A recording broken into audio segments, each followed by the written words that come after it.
we want the feet to point forward. Spread out, shoulder width, okay?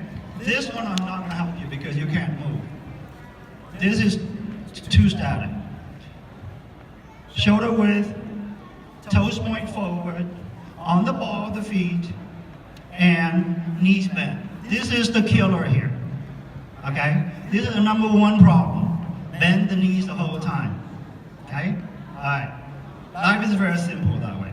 Secondly, when we get to, after you get the body position, the next thing would be the hands. It's very simple.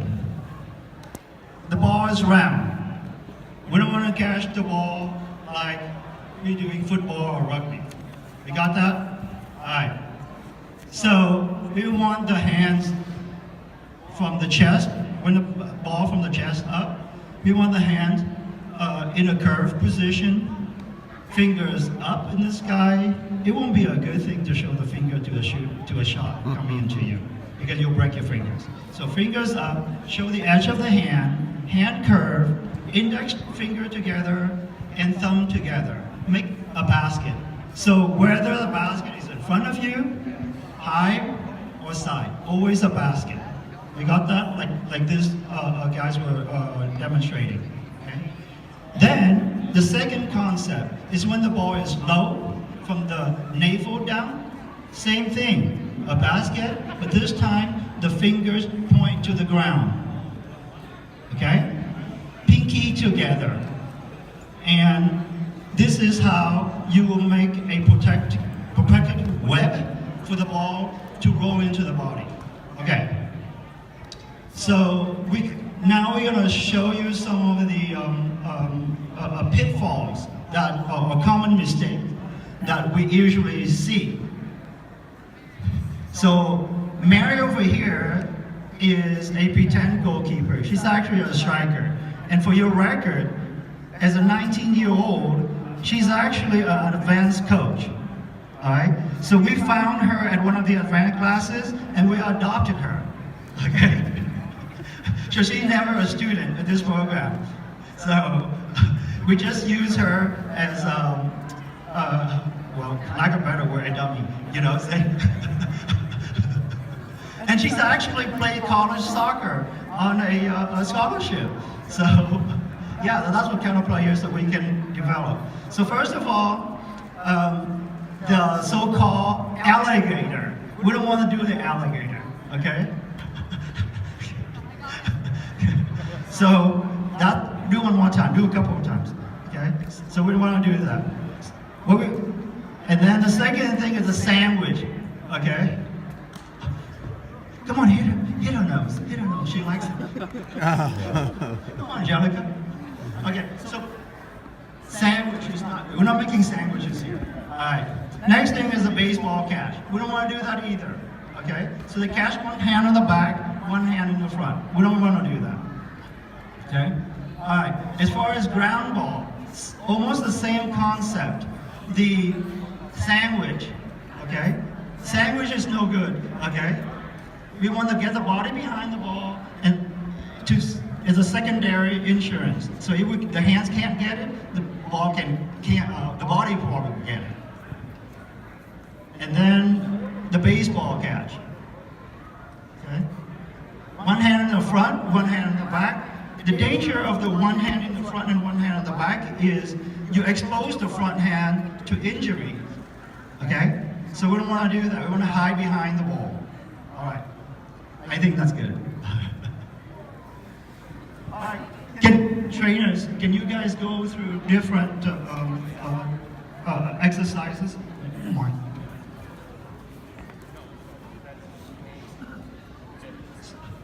All right, so over here in the U10-12 area, we've got some basic footwork initially. As they walk through, footwork is very important. It's often said the most important part of a goalkeeper is their feet. They've got to get to where they're going. In this case, we're moving forward. And you can see once they get out in front, they're in that set position with the hands up like we were talking about. Here's another example where they're moving sideways. And just lots of feet work. And you're going to see that we have that in different ages as well. And so when we look over here, lower teens, we're using ladders now, and they're stepping through. There's lots of variations on the ladders that we can do. And you'll notice throughout all of these, we're talking about the balls of the feet, we're talking about quick steps. At no point are we crossing our feet over each other. We're making sure that we're always in a good position, so that at any point, if we see that forward, about to strike the ball, they can then spring into a set position.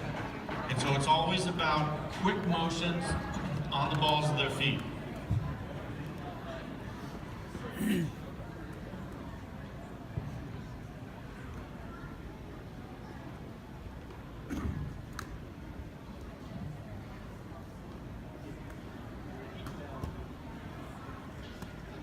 All right, on this side, we've got the ins and outs now, where they're going all the way across, side to side. As I said, all of these things, we can see the same basic motions.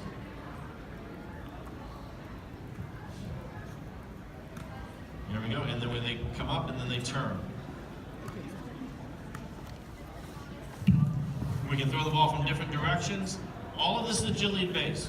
A lot of what we do is based on agility, so they'll run through some little pattern, some set of cones. We might have the hurdles that they go through. You can see the 4 hurdles in the middle that we haven't used yet. They may be going over those. Some sort of agility exercise, and then they'll step up and they'll make a save.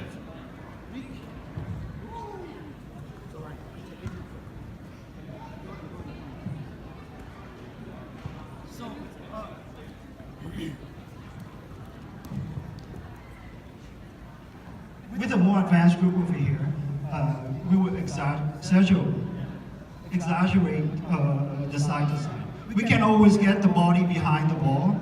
So the next step of saving a shot is to make yourself as wide as possible and cover as much space as possible. The very basic of it is to take a step and lead with your hand in the direction of a save. Okay?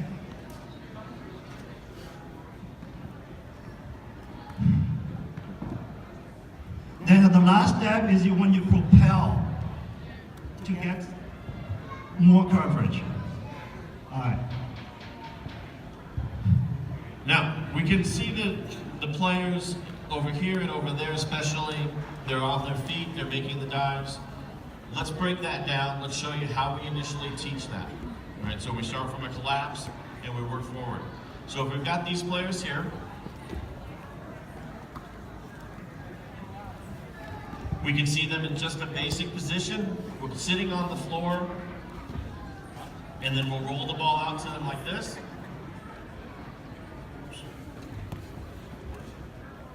And it's a basic collapse just from sitting down. And so what we're looking at here is the side of their body, elbow out in front so that it's only on the side of the body, and they fall down to the side in a nice little collapse. The elbows out to avoid it being stuck underneath. Also, the elbows out in an extended fashion so that we don't have the elbow push the elbow on the ground. We don't push the elbow on the ground, land the elbow. So we don't land like the other one, straight down. We don't land like this. This is a very common mistake that we see. With this one here, if you land on it with enough force, it will break your clavicle, it will break your collarbones actually. And so we want to avoid that completely by pushing out, pushing in front, and going forward. So the way to help that a young player to go over the fear of the ground. Now note that this is not grass. This is not even turf field. This is a concrete floor below with 1/4 inch carpet. Okay? And you've seen those guys diving 20 dives already, and they're still smiling. Okay? So one of the ways to help them is when to go down is to hold the elbow and guide them to glide on the ground. Hey, Laura, can you do that with Audrey? Okay. Audrey is a first-term student. She started training with us last fall. She's an 8th grader. Okay? Oh, and by the way, she just got accepted to an AYSO United about 40 miles away from where she lives. So the concept of the basic dive is knee, hip, side. We always want the side of the body hitting the ground. We don't want the back or the tushy part hitting the ground. That's not good. Okay? So, and as you get more advanced, then you will exaggerate to a longer distance. And eventually with these guys, you're standing up like a child growing up. So we're gonna have the more advanced student here stand up and demonstrate the knee side. From sit down to knee to stand up, okay? So go ahead. Emily and Macy, do that. So the concept is still the same, okay? The knee, the hip, the side, and lead with your hands to where you're going. Step to the shot to get some distance, and go. One way that we encourage this is that our first year Taga players, when the first season that they're out, they wear white t-shirts. Everybody else has a blue Taga jersey that they wear for practice. So for our training sessions, the new ones wear white. The reason for that, we can see where the dirt is. So if they're landing on their side appropriately, the sides of their shirt get dirty, the front and the back are clean.